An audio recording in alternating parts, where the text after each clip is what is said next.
नमस्कार फ्रेंड्स, मैं आपकी दोस्त, आपकी कोच, आपकी होस्ट एडवोकेट प्रज्ञा भूषण आज हाजिर हूं आपके ज़मीन के मामलों से लेकर के इतने इम्पोर्टेंट टॉपिक को लेकर के जो हर उस व्यक्ति को ज़रूरत है जिसके पास कोई ना कोई ज़मीन है या उसने कोई ज़मीन खरीदी है या वो किसी ज़मीन का सौदा करने वाला है या उसके किसी जानने वाले ने, किसी अपने ने, किसी रिश्तेदार ने कोई ज़मीन ली है। तो दोस्तों आज हम बात लैंड की, प्रॉपर्टी की या ज़मीन की करने वाले हैं और उससे रिलेटेड दाखिल खारिज यानी कि म्यूटेशन को लेकर के करने वाले हैं कि ये दाखिल खारिज यानी कि म्यूटेशन है क्या, वो इतना ज़रूरी क्यों है और वो क्यों करवाना चाहिए, उसको करवाए बिना कोई नुकसान तो नहीं है। तो इन सारी बातों को आज हम डील करने वाले हैं आज के वीडियो में। अगर आप फर्स्ट टाइम मेरे चैनल पे आए हैं तो इसे सब्सक्राइब कर लीजिए फटाफट से, ताकि इस तरह के यूजफुल वीडियोस आपको रेगुलरली मिलते रहें। बेल आइकन जरूर प्रेस कर लीजिएगा ताकि हर नए वीडियो अपलोड का अपडेट आपके पास इमीडिएटली पहुंच सके। तो दोस्तों बात करते हैं कि ये दाखिल खारिज है क्या या म्यूटेशन है क्या। तो सबसे पहले मैं आपको बताना चाहूंगी कि दो तरह के म्यूटेशंस, अगर हम बात करें कि रूरल लैंड और अर्बन लैंड की, तो जब रूरल लैंड होता है तो वहां का जो सरकारी लैंड रिकॉर्ड सारा रखा जाता है वो होता है तहसीलदार के ऑफिस में, यानी कि तहसील ऑफिस में। ज्यादातर जगहों पे इसे तहसील ऑफिस ही बोला जाता है, तहसील दफ्तर बोला जाता है। बिहार या झारखंड की बात करें तो वहाँ पे उसे अंचल ऑफिस बोला जाता है। वहीं UP, Haryana, Rajasthan, even Delhi, although Delhi में रूरल लैंड बहुत कम है, बट यहाँ पे ये तहसील ऑफिस कहे जाते हैं। वहीं जब हम अर्बन लैंड की बात करें तो अर्बन लैंड का जो सारा लैंड रिकॉर्ड है वो होता है वहाँ की नगर पालिका, नगर निगम, म्यूनिसिपल ऑफिस, नगर परिषद या फिर म्यूनिसिपल कमेटी के पास, और वहां पे आपके लैंड रिकॉर्ड्स मेंटेन किए जाते हैं। तो ये हो गई लैंड रिकॉर्ड मेंटेन करने को लेकर के।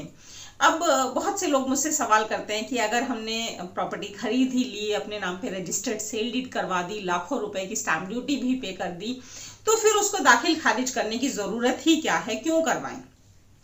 तो दोस्तों इसके लिए हमें समझना ये बहुत जरूरी है, खास करके रूरल लैंड में अगर हम जाते हैं कि वहां पे पुश्तैनी जमीनें सालों से चली आ रही हैं, जो आगे अभी तक भी बहुत सी लैंड्स ऐसी हैं जो जिसमें सेल डीड हुई ही नहीं है, वो बिकी ही नहीं है। दादा लाई प्रॉपर्टीज हैं जो दादा परदादा के पास होती थी और उसके बाद उनकी मृत्यु के बाद उनके एंसेस्टर्स के नाम पे आ गई, जो कि सिर्फ दाखिल खारिज से ही नाम पे चढ़ जाती हैं। उसमें कोई transfer document, title document registered कराने की जरूरत नहीं पड़ती है। सब रजिस्ट्रार ऑफिस में कोई स्टैंप ड्यूटी पेड नहीं होती है। तो बहुत सी लैंड्स ऐसी हैं जो 50-100 सालों से एक ही परिवार के पास चली आ रही हैं और उनका कोई टाइटल डॉक्यूमेंट क्रिएट ही नहीं हुआ है। उनका आज भी जो नाम है वो लैंड रेवेन्यू रिकॉर्ड्स में मेंटेन्ड है, और जब भी अगली पीढ़ी के पास, वारिसों के पास वो लैंड आती है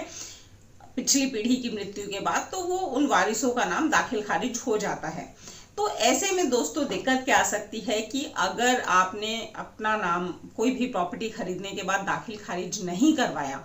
यानी कि जो व्यक्ति as per land record, land revenue record owner show हो रहा था, जिस रिकॉर्ड को कहा जाता है ज्यादातर जमाबंदी कहा जाता है, कहीं पे उसको खसरा खतौनी रिकॉर्ड भी कहा जाता है, कहीं पे फर्द का नाम भी दिया जाता है। तो नाम अलग हो सकते हैं, लेकिन बेसिकली हम लैंड रेवेन्यू रिकॉर्ड की बात कर रहे हैं रूरल एरिया के। तो अगर आपने अपना नाम उस फर्द में या जमाबंदी में दाखिल खारिज नहीं करवाया है और प्रीवियस ओनर का ही नाम चला आ रहा है, तो पहली चीज कि वो उस पूरे लैंड पे हो सकता है कहीं से लोन ले ले, किसी बैंक से लोन ले ले। ऐसे में किसी फैमिली मेंबर के नाम पे टाइटल डॉक्यूमेंट एग्जीक्यूट करके, ट्रांसफर डीड एग्जीक्यूट करके या गिफ्ट डीड एग्जीक्यूट करके वो लोन ले ले, और बैंक वालों को पता भी नहीं चलेगा कि आपने उस लैंड की ऑलरेडी सेल डीड अपने नाम करवा रखी है, आप उस लैंड को खरीद चुके हैं। हाँ, ये जरूर है कि आप उस पर क्लेम कर सकते हैं कि आपके साथ धोखाधड़ी हुई है, उसने गलत किया है, लेकिन ये तो तब की बात है जब आपको इस धोखाधड़ी का पता चलेगा।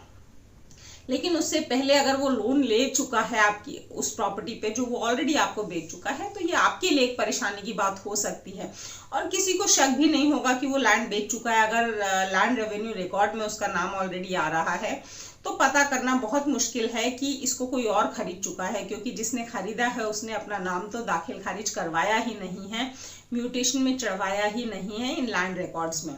तो इसलिए दोस्तों दाखिल खारिज करवाना बहुत जरूरी है। दूसरी जो चीज है दोस्तों कि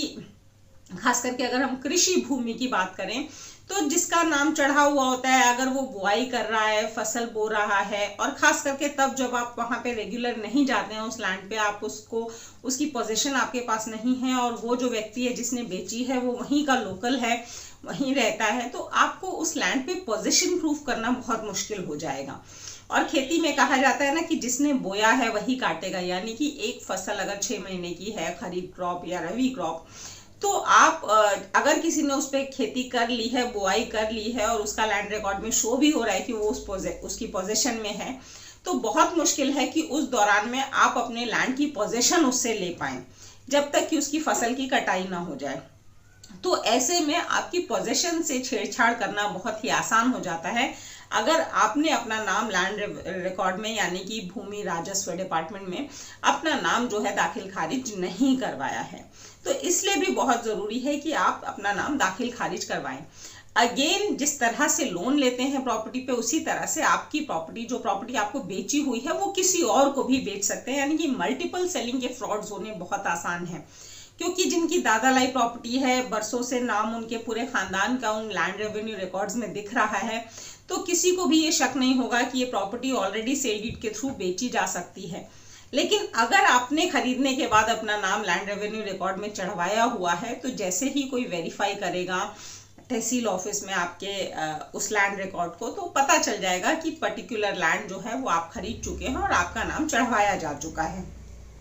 ऐसे में मैं एक और चीज सजेस्ट करूंगी कि अगर आप लैंड खरीदते हैं और दाखिल खारिज करवाते हैं तो साथ में ही मौका पटवारी रिपोर्ट भी जरूर बना लें, क्योंकि रूरल लैंड्स में डिमार्केशन की थोड़ी इशू रहती है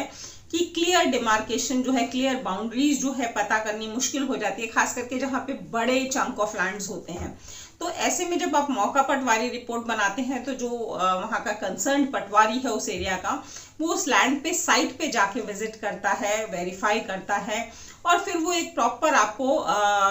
नक्शा नफीस बना के देता है, आपको एक प्रॉपर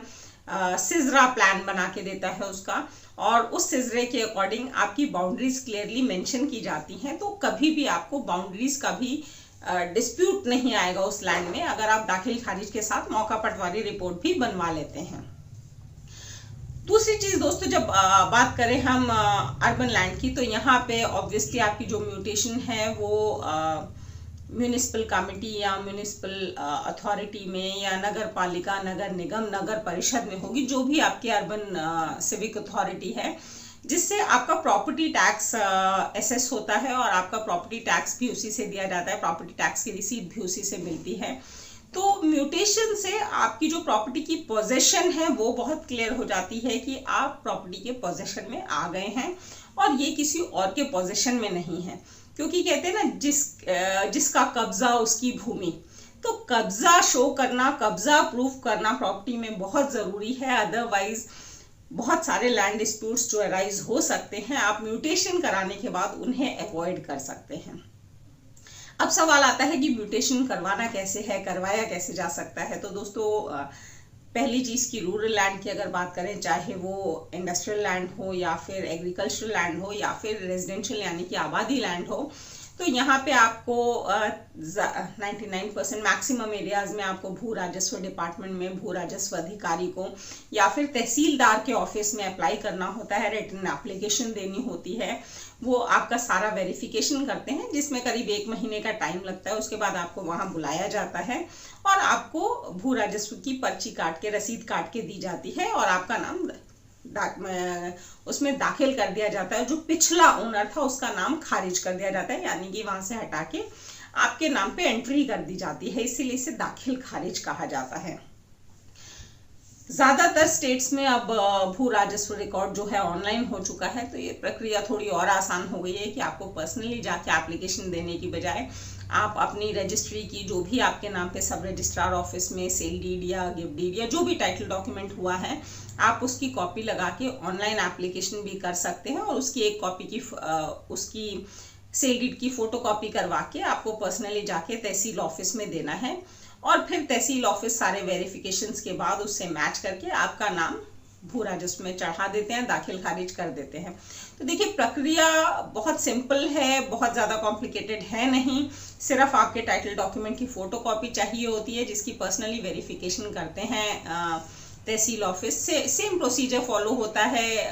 अर्बन एरियाज में, यानी कि म्यूनिसिपल अथॉरिटीज़ या सिविक अथॉरिटीज़ में, कि आपको अपने सेल डीड की कॉपी के साथ अप्लाई करना होता है। आफ्टर प्रॉपर वेरिफिकेशंस आपका नाम जो है म्यूटेशन हो जाता है, आपके नाम पे चढ़ जाती है प्रॉपर्टी। तो सरकारी रिकॉर्ड में आपका नाम चढ़ा होना बहुत ज़रूरी है और इसे बिल्कुल भी अवॉइड नहीं करना चाहिए। यहाँ पे एक और बात बताना चाहूँगी कि सपोज आपकी प्रॉपर्टी किसी भी वजह से सरकारी काम के लिए चाहिए, उसको एक्वायर किया जाता है, उस लैंड को एक्विजिशन प्रोसीडिंग्स में लाया जाता है, तो आपको उसका कॉम्पनसेशन सरकार से तब तक नहीं मिलेगा अगर आपका नाम सरकारी रिकॉर्ड्स में नहीं चढ़ा हुआ है। तो ऐसे में भी आपका जो नाम है, आपका जो म्यूटेशन है, दाखिल खारिज है, वो खसरा खतौनी जमाबंदी या फर्द में चढ़ा हुआ होना बहुत ज़रूरी है, क्योंकि अगर कभी एक्विजिशन, लैंड एक्विजिशन की बात आई तो प्रॉपर्टी आपकी होने के बावजूद आपको कॉम्पनसेशन मिलना मुश्किल हो जाएगा, हो सकता है ना ही मिले, क्योंकि आपका नाम सरकारी रिकॉर्ड में नहीं चढ़ा हुआ है। तो दोस्तों मेरी सलाह यही है कि अगर आपने कोई प्रॉपर्टी खरीदी है तो उसको इमीडिएटली सरकारी रिकॉर्ड्स में अपने नाम पे म्यूटेशन करवाएं, दाखिल खारिज करवाएं,